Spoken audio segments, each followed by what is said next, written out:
All right. Hi, everybody. So, we are going into our chapter 4 review. Again, it's going to be the same thing as the chapter 3 practice test. What you are going to do is you are going to complete the question. Then you're going to be asked, what is the answer? So, you're going to try it on your own, pick your answer. Then, after that, you're going to have two different pens out. So, you're going to have a pencil and then a correcting pen. And then with the correcting pen, you are going to go and correct your answers as I go through and I show you on the screen. Okay. So even if you get the answer right, I want to make sure that your work looks exactly like mine, that we're showing complete organized work. So please make sure that you are correcting it so it looks just like mine. All right. So let's get started. So the first question says, write the word sentence as an inequality. A number g multiplied by -8 is at least 1/4. So go ahead, write the inequality. Okay, you should have written the inequality. So let's think about this. So the first part, a number g multiplied by -8. So that would look like, well, -8 multiplied by a g would be represented by that, right? So now let's think of this language is at least, and we can use our chart from back in 4.1 because they give us a chart that talks about this language. So you should be using this chart.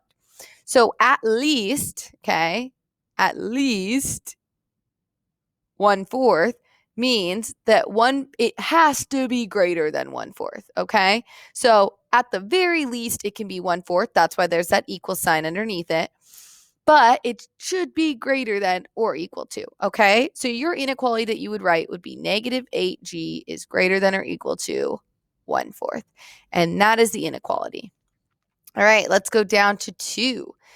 Each afternoon, at least 40 people buy coffee from a coffee shop. Write an inequality that represents the situation. Let X represent the number of people who buy coffee in an afternoon. Go ahead, write an inequality. Okay, so the inequality. At least 40 people buy coffee. At least 40 people. Let X represent the number of people who buy coffee. Okay, so X is going to be on one side, and I know 40 is going to be on the other side. So it says at least 40 people buy coffee. Okay, so at least, that's the same as above. Again, I want you to use that chart.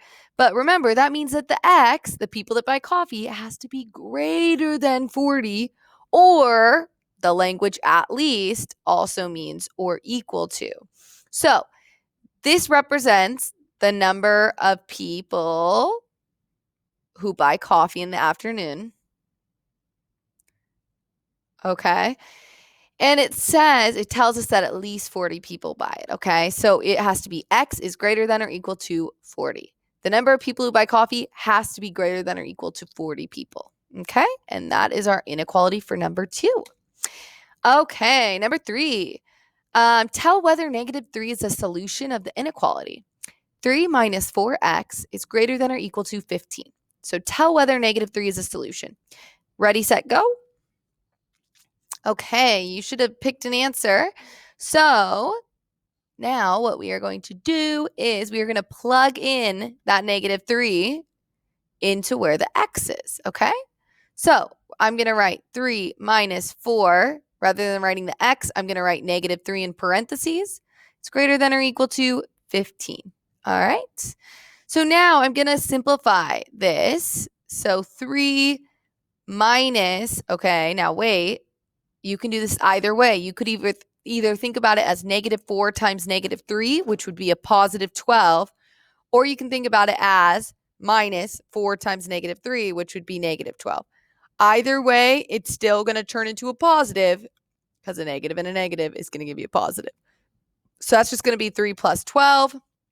It's greater than or equal to 15. And then, of course, that equals 15 is greater than or equal to 15. And because there is that line underneath that signifies or equal to, that means that, yes, my inequality is true and that -3 is a solution to the inequality. All right, that is number 3. Okay, number 4. It says graph the solution of the inequality. So go ahead and graph the solution of the inequality. Remember that you have to solve for v first. So solve first and then graph it on the number line. Okay? And you can go do that now. Okay, you should have done that. So I'm going to draw a line through the inequality symbol. I always want to pay attention to the side with the variable on it. I see a -4, so I'm going to do +4 on both sides. And that is going to give me v, these are going to cancel, is greater than or equal to -9 plus 4 will give me -5. So v is greater than or equal to -5. Then I need to draw a number line.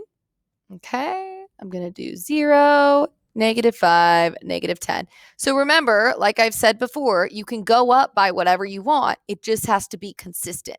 So notice that on my number line, I go up by 5s. You could have went up by 1s, or you could have went up by 5s. You could have went up by 2s, okay? As long as it's consistent, you're good. Okay, I plot the point where that number is right here, which is -5. Then I need to decide, is it open or closed? Open or closed? Well, since there's that line underneath, that means it's a closed circle, okay? What that also means is that -5 is in fact a solution to the inequality. So let's plug in a number on the left. If x equals, or it's a v actually, if v equals -10, then 10 is greater than or equal to -5. Oh, sorry, -10. Is -10 greater than -5? No, that is not correct. So we're not going to shade to the left. So let's make sure we shade to the right. Let's do 5. So if v equals 5, is 5 greater than or equal to -5? Yeah, 5 is greater than that. So I know we need to shade to the right. Shade to the right of the point. So I am going to shade all the way to the right and draw that as an arrow. All right. And that would be our graph. Graph the solution of the inequality. Okay. All right. Now, number 5, graph the solution of the inequality again. So again, remember, you are going to need to solve it first. Okay. So go ahead and do that. Okay. So first move, we want to pay attention to the side with the variable on it, which is the right side. Then we want to cancel out this division. How do we cancel out division? Multiplication. So we're going to multiply by 3. All right. These are going to cancel. We're going to be left with x is less than -4 times 3 will give me -12. So it's going to be -12 is greater than x. Okay. So a couple of you are wondering, how do we flip the inequality? Well, essentially, if we read it from right to left, this would just be read as x is less than -12. Okay. So I could also write it as this because this means the same exact thing. X is less than -12. Okay. I just switched orders to kind of make it easier for me. Okay. So I'm going to go up by 4. So -4, -8, -12, -16, 4, 8, 12. Okay, plot the point at -12. Open or close circle? Well, there's no line underneath it, so I'm going to leave it open. Then I need to test numbers. Let's test one on the left. If x equals -16, -12 is greater than -16. Is -12 greater than -16? I would say so because it's closer to 0. Then let's just do a number on the right to make sure it doesn't work. Let's do 0. -12 greater than 0? No, 0 is definitely bigger. So we are going to shade to the left. All right, so we are going to shade to the left, and that is going to be our graph for our answer, okay? All right, let's continue on. Number 6, so graph the solution of the inequality. So first you're going to solve it, then graph it. Okay, ready, set, go. All right, so if we're solving this, draw a line down the center. You always want to pay attention to the side with the variable on it. How is the 4.5 and the k attached? Well, they're attached through multiplication, which means to undo that, we're going to need to divide by 4.5 on both sides. These are going to cancel. We're going to be left with k is greater than 18 divided by 4.5 is going to give me 4. So we're going to be left with k is greater than 4. Then we're going to want a graph, of course. I'm going to count by 2s this time. 2, 4, 6, -2, -4, -6. Okay, so we have 4. And open or close circle. Well, it's going to be open because there's no line underneath the inequality symbol right here. Now, we're going to test a couple points. So if x equals, let's do -4. That's to the left. Then, oops, it's actually k. That's my fault. If k equals -4, then -4 is greater than 4. Is -4 greater than 4? No. So that doesn't work. So now let's try one to the right. If k equals 6, is 6 greater than 4? Yeah, 6 is greater than 4. So that means we are going to shade to the right. All right, so I'm going to do my shading to the right and draw an arrow. All right, and that's my answer for 6.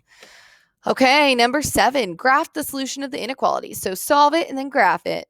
Ready, set, go. Okay, so first thing, you're going to draw a line down the middle. Okay, so even though it's a fraction, remember that fraction in that variable is being attached with multiplication. So we are going to need to divide both sides by -1/3, divide both sides by -1/3. Wait, what are we dividing by? We're dividing by a negative number. So that means we need to flip the inequality symbol. All right. So these are going to cancel. We're going to be left with k. We need to flip this inequality symbol. Okay. So rather than writing greater than or equal to, we're going to write less than or equal to. All right. And then down here, let's do this math. 2 divided by -1/3. Well, our rule for dividing fractions is keep, change, flip. So I'm going to make 2 into a fraction, 2/1, times, flip them, -3/1. Well, that's just going to be 2 times -3, and then 1's the denominator, so it's going to be -6/1, which is the same as -6. So its k is less than or equal to -6, okay? Don't forget to flip your inequality symbol. Okay, now let's graph it. So we're going to have 0, -2, -4, -6, -8, 2, 4, 6. Okay, so graph your point at 6. Okay. And we need to figure out, is it open or filled in the circle? Well, there's a line underneath the inequality symbol, which means it can be equal to -6. So we're going to fill in that circle. Then we need to test points on the left and right. So if k equals -8, then -8 is less than or equal to -6. Is -8 less than -6? Yeah, it is, because it's farther away from 0. So now let's just do a right side just to be sure. Let's do 0. If k equals 0, is 0 less than or equal to -6? No, because any number to the right is technically bigger. So we are going to shade to the left. Okay, so we are going to do our shading to the left, and that is going to be our graph. All right. Okay, let's go to number 8. Graph the solution of the inequality. So 4 is greater than -y/4. Make sure that you solve it first, then graph it. Okay, ready, set, go. Okay, so what you are going to want to do is pay attention to the side with the variable on it. That's the right side. Now, these are hanging together by division because it's a fraction, okay? So in order to undo that, we're going to need to multiply. But be careful. You want to multiply by this -2 to get rid of it because we don't want a negative y. We want a positive y. So I'm going to multiply by -4/1, okay? By -4 on both sides. These are going to cancel. The negative sign's also going to cancel. And then we are going to be left with y on this side. But wait, you multiplied it by a negative. So we have to flip the inequality, okay?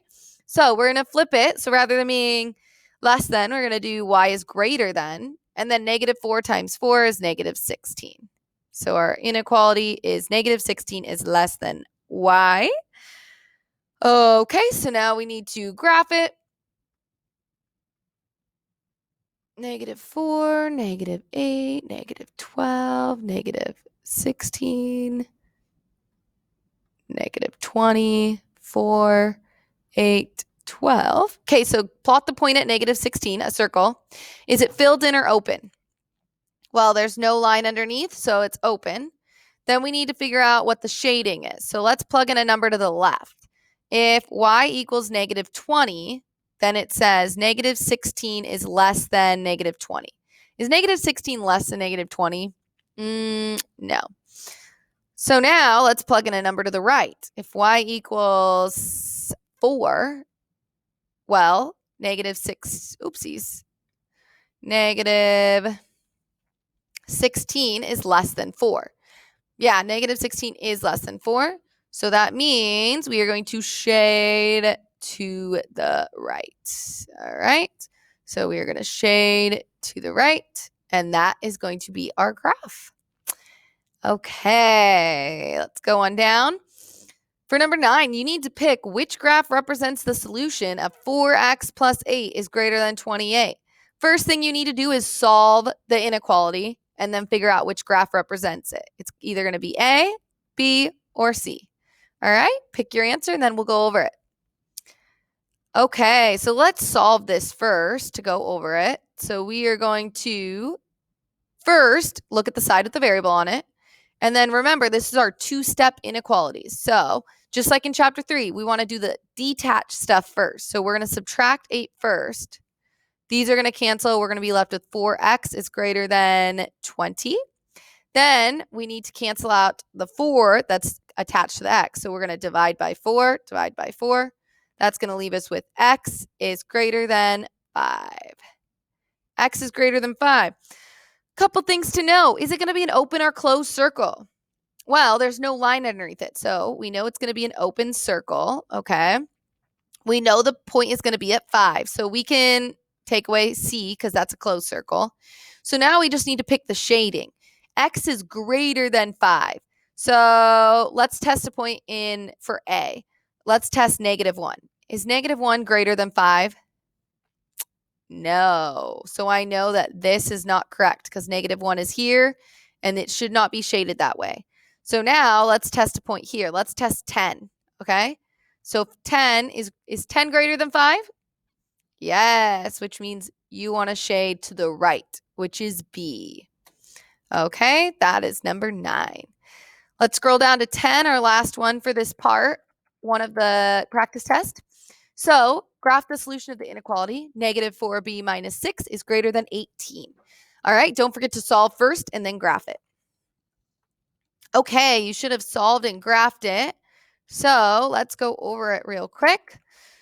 So again, this is a two-step equation. First step is you want to deal with the detached stuff from the variable first. So the minus 6 is detached. So I'm going to do plus 6 on both sides to cancel it out. This is going to cancel. We're going to be left with negative 4b is greater than 18 plus 6 is going to give me 24. Then, in order to get rid of the negative 4 in front of the b, we are going to divide by negative 4 to cancel it out. These are going to cancel. Wait, what did we divide by? We divided by a negative, which means we need to flip the inequality. So we are going to have b rather than greater than, it's going to be less than. 24 divided by negative 4, negative 6. So b is less than negative 6. Then, of course, you need to graph it. 0, negative 2, negative 4, negative 6, negative 8, 2, 4, 6. Plot the point at negative 6. Is it an open or closed circle? It's an open circle because there's no line underneath the inequality symbol. Then test a point on the left and the right. If b equals negative 8, then negative 8 is less than negative 6. Is negative 8 less than negative 6? Yeah. Let's just test the right just to be sure. If b equals 2, is 2 less than negative 6? No, 2 is not less than negative 6. So you're going to want to shade to the left. All right, so we are going to shade to the left, and that is going to be our answer. All right, that is the first half of the practice test. Make sure you have all that work down in your composition notebook and that you go to the Google Classroom right now, take pictures of that work, and submit it into the Google Classroom to get credit for it. All right, and just a reminder, this is going to look exactly like the test, so make sure you have good work for this so you're prepared for the test. All right, thanks for watching.